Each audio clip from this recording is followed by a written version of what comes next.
Baie dankie. Ons praat vandag oor diversiteit. En ek het baie woorde in die vorige gesprekke erkenning gegee na aanbieding. En die feit dat diversiteit nie is wat meeste mense dink te maak het met kultuurverskille en rasseverskille en so aan, maar dat diversiteit tot by elke individu gaan.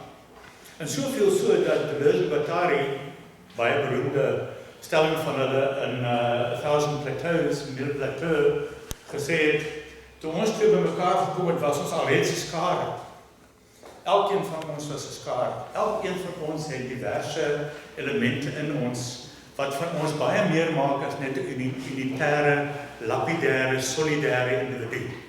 So waaroor ek vandag wil praat is, daardie aannames wat meestal onbewus is, wat by ons almal figureer, wanneer ons 'n sekere styl, 'n sekere benadering tot ons onderrig en ons navorsing handhaaf.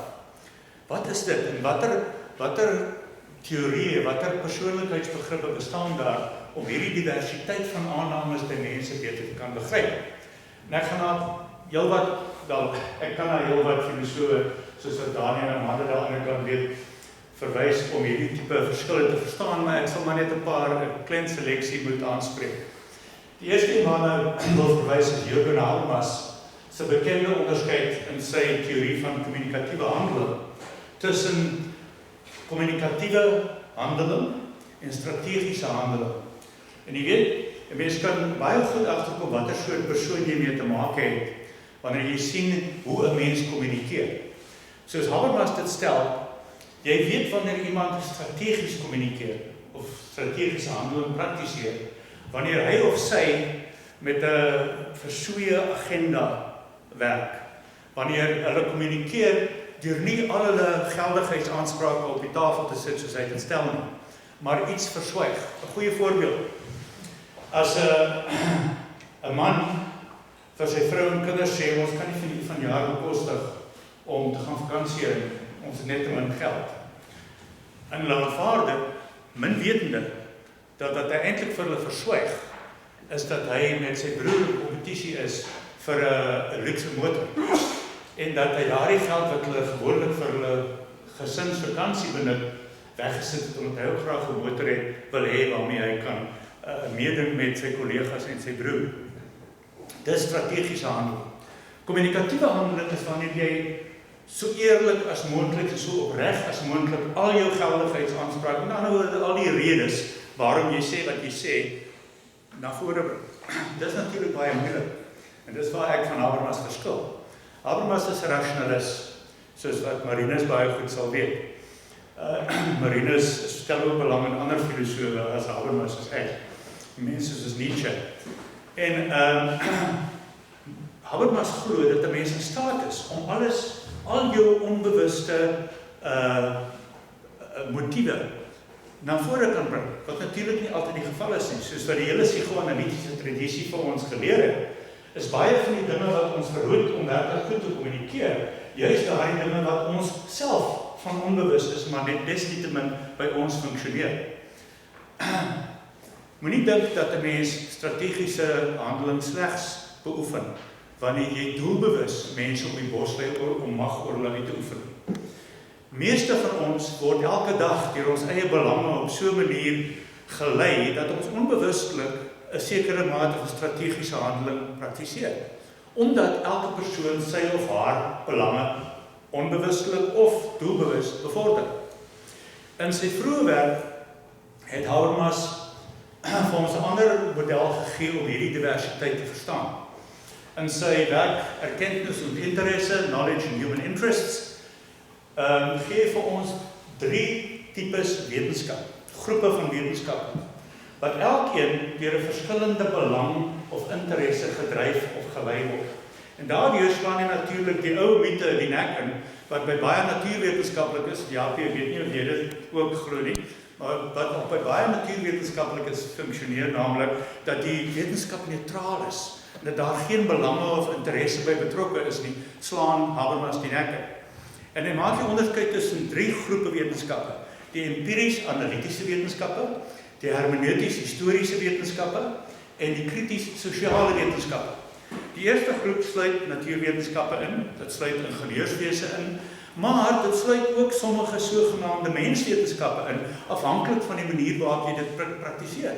Byvoorbeeld, jy kan psigologie praktiseer op so 'n manier dat jy dit gelei word, en hier is die belangrike deel, dat hierdie empiriese analitiese wetenskap van jou gelei word deur die interesse van om kontrole uit te oefen. Daardie wetenskappe word gelei, die empiriese analitiese wetenskappe, deur die interesse om kontrole of beheer uit te oefen.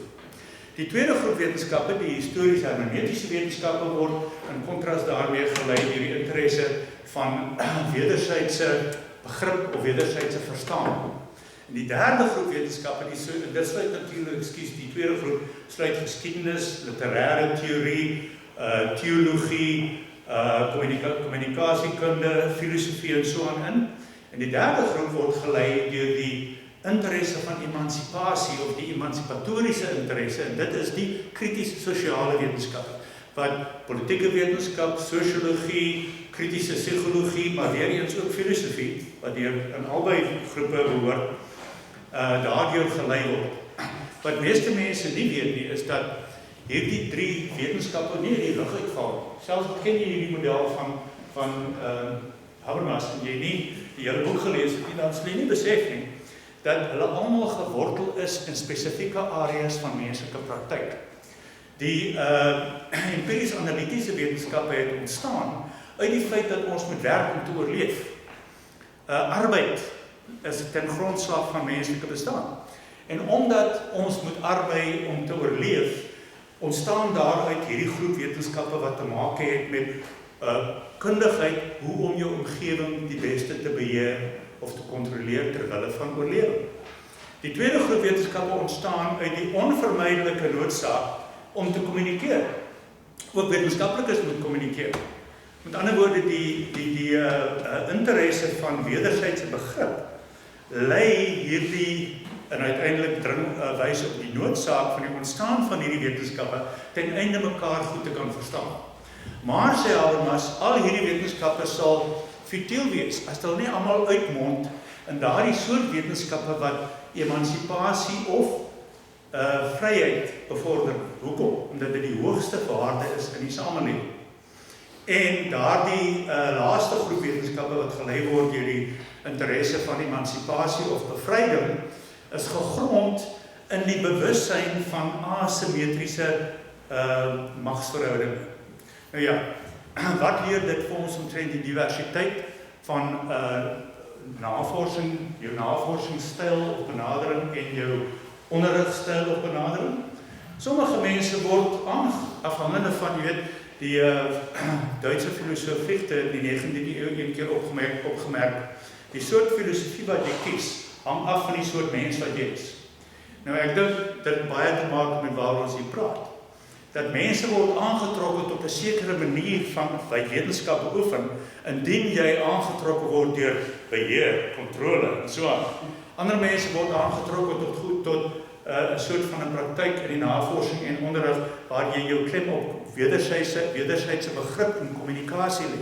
Terwyl jy die hele tyd, soos die dame wat net nou gepraat het, ek dink sy word gelei klaarblyklik deur die emansipatoriese interesse om mense toenemend te bevry. Dit leer jou omtrent, nee, ek sê alles wat jy weet, maar dit leer jou reeds baie omtrent die verskille tussen mense wanneer dit kom by unieke style en benaderings. Maar die vraag is, waarom word mense gelei of aangetrokken tot sulke verskillende tipes wetenskapsbeoefening? En ek dink 'n baie goeie antwoord kom uit die werk van die Franse psychoanalyticus, die Franse erfgenaam van Freud, naamlik Jacques Lacan, en veral in sy 17de seminar wat die titel het, die ander kant van psychoanalyse, waar hy sy teorie van die 4 diskoerse uiteensit. Nou 4 diskoerse by Lacan is eintlik 4 tipes diskoers. En hulle is die diskoers van die meester, die diskoers van die universiteit, die diskoers van die hystericus, die hysteric, en die diskoers van die analyticus. Nou wat beteken hulle? Wat dit beteken is dit, u sal dit herken, in dinge, in fenomene wat in ons alledaagse leefstyl opmerkbaar is. Die diskurs van die meester is enige diskurs wat die sosiale veld, die samelewing, organiseer volgens magsverhoudinge, wat hiërargies gestruktureer is, en waar bevraagtekening nie geduld word nie. 'n Goeie voorbeeld daarvan is Frederik II van Pruisen, wat gedurende Immanuel Kant se lewe aan bewind was. Nou sy lese was, dink wat jy wil, maar gehoorsaam. En hy het vryheid van denke geskep in Duitsland, en 'n groot vooruitgang vir Pruisen beteken, maar gehoorsaamheid was aan die orde van die dag. Almal van ons groei op in een of ander diskurs van die meester. Goeie voorbeeld, waarskynlik die mees wydverspreide diskurs van die meester in die wêreld vandag nog, is patriargie. Nee? Almal het 'n stem in hierdie huis, maar ek, die vader, is die meester. Ek maak die besluite hier. Nee? En natuurlik, die kerke is oor die algemeen patriargies gestruktureer, veral die Rooms-Katholieke kerk, waar geen vroue priesters toegelaat word nie. So patriargie is 'n baie goeie voorbeeld van 'n meestersdiskoers. Dan kry jy die universiteitsdiskoers. Die universiteitsdiskoers is die diskurs van kennis. Nou, moenie om die bos gelei word nie. Die diskurs van kennis beteken nie noodwendig dat dit die diskurs is wat ware wetenskap of filosofie karakteriseer. Maar waarheid te sê Lacan, dis eintlik die diskurs van die hystericus wat ware filosofie en wetenskap karakteriseer. Hoekom? Omdat die diskurs van die universiteit is eintlik die slawe diskurs. Dit gaan natuurlik terug na Hegel, die meester-slaaf dialektiek. Omdat universiteite histories nog altyd meestersdiskurse gedien het. En jy sien dit vandag. Watter diskurse, watter dissiplines by universiteite vandag dien die bestaande orde? Rekenaarwetenskap, fisika, veral vir sover dit in militêre tegnologie uitmond. Al daardie regsgeleerdheid, al daardie vakgebiede wat die huidige meestersdiskurs ondersteun. Wat is die meestersdiskurs vandag? Dis nie meer 'n monarchiale diskurs soos Frederik II van Pruisen. Vandag is die meestersdiskurs par excellence neoliberale kapitalisme. Nee? En watter vakgebiede dien neoliberale kapitalisme? Dit is die universiteitsdiskurs. Dis die slaaf van die meester. Nee? Die hystericus se diskurs is iets anders. Want soos Lacan sê, die hystericus, die hysterics, is die mense wat in Freud se kamers gesit en wag het en elke keer vir Freud teruggestuur het om weer 'n keer te dink, nee. As hy 'n nuwe geval gehad het, moes hy die teorie verander, want die hystericus bevraagteken die teorie wat hy tot op daai stadium gehandhaaf het. So die hystericus se diskurs is die ware wetenskap of filosofie se diskurs. Van bevraagtekening is dit wat alle wetenskap en alle filosofie aanvuur. Nou wat is die rol van die analyticus se diskurs? Baie belangrik. Die analyticus se diskurs is die diskurs wat bemiddel tussen die meestersdiskurs en die hystericus diskurs. Want jy sien, 'n mens kan nie lewe, jy kan nie 'n samelewing bou net op bevraagtekening. Jy moet bevraagteken ten einde te verbeter. Met ander woorde, die analyticus, net soos die werklike analyticus, help die hystericus of analysant om sy of haar probleme te relativeer en op daardie manier vir hulle te help kies tussen meestersdiskurse wat hulle op bepaalde stadia bemagtig, wat net weer eens daarna natuurlik bevraagteken moet word. En dis 'n groot verskil. Iemand wat 'n meestersdiskurs nie bevraagteken nie, is in die greep daarvan om soos Althusser te stel as you are interpellated, jy word geïnterpelleer daardeur, jy word die mondstuk van die diskurs en jy het geen keuse nie. Nee. Shakespeare het dit reeds besef, lees maar Othello, want jy sien hoe goed het Shakespeare dit verstaan. So die analyticus se diskurs bemiddel tussen bevraagtekening en bemagtiging. En dis baie belangrik. Nou, u kan vir jouself uitwerk watter onder die mense wat u ken, watter mense word aangetrek deur 'n meestersdiskurs. Watter mense word aangetrek deur 'n hystericus se diskurs. Jy kan in iemand se styl van onderrig sien, of hulle autoritair is, of hulle hiërargies is, en of hulle studente help om te bevraagteken, deur ook toe te laat dat die studente jou bevraagteken. Nee? Ja, dit gee vir ons 'n baie goeie aanvulling vir diversiteit. Ek sien dit omtrent so 6 minute oor. En 3. O wêreld. Goed. Ek sal dit kan klaarmaak, maar goed. Net 'n vinnige kommentaar op Lacan. Sy Franse kollega Jacques Derrida gee vir ons 'n baie goeie manier om Lacan se 4 diskurse te verstaan. Derrida, in een van sy baie belangrike essays, maak hy die onderskeid wat hy van Levi-Strauss afkry tussen die ingenieur en die bricoleur. Nou die ingenieur, en ons almal het ervaring hiervan. 'n Ingenieur, die tipiese ingenieur is iemand wat in sy of haar metodes en benaderings die mees presiese en eksakte metodes en teorieë probeer benut, omdat hulle presiese, finale, stabiele antwoorde wil hê. Aan die ander kant is die bricoleur die persoon wat soos die boer wat 'n trekker met 'n stuk bloudraad regmaak as jy nie die regte instrumente het. 'n Bricoleur is iemand wat enigiets gebruik om dit wat jy wil bereik, te bereik. Met ander woorde, instrumente, so aanvaar die bricoleur, is onderworpe aan die erosie van tyd. Niks is gewaarborg om altyd dieselfde te bly nie. Nou, baie mense lees Derrida heeltemal verkeerd. Hulle lees Derrida op so 'n manier dat hulle dink dat hy as deconstructivist of as post-structuralist hierdie tipe brickoleurskap bevorder. Terwyl Derrida uitdruklik sê, ons kan nie kies tussen hierdie twee benaderings. Ons moet altyd ons bes doen, ons so eksakt, ons so presies en so duidelik in ons artikulasie te wees is wat ons kan. Wel wetende dat alles onderworpe is aan die erosie van die tyd.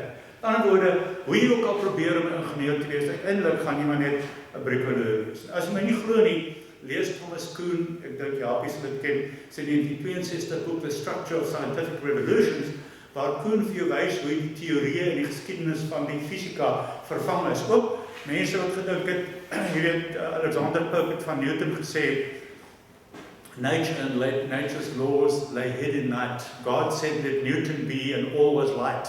Nou ja, mense wat oortuigde Newtoniane was, het in die 19e eeu met Clerk Maxwell en die mense se eksperimente, moes hulle gesien het die skrif is aan die muur, dat iemand iets anders Newton gaan vervang. So selfs Newton uiteindelik was hy ook nie 'n ingenieur in die sin van dat hy onverbeterlik was nie. En ek hoop ek vir jou aanleiding gegee van al die diversiteit in ons benadering tot navorsing en onderrig. En ek wil nog baie gepraat het oor Jacques Rancière, oor oor Heidegger se fourfold en so aan, maar ek sal dit daar laat. Baie dankie.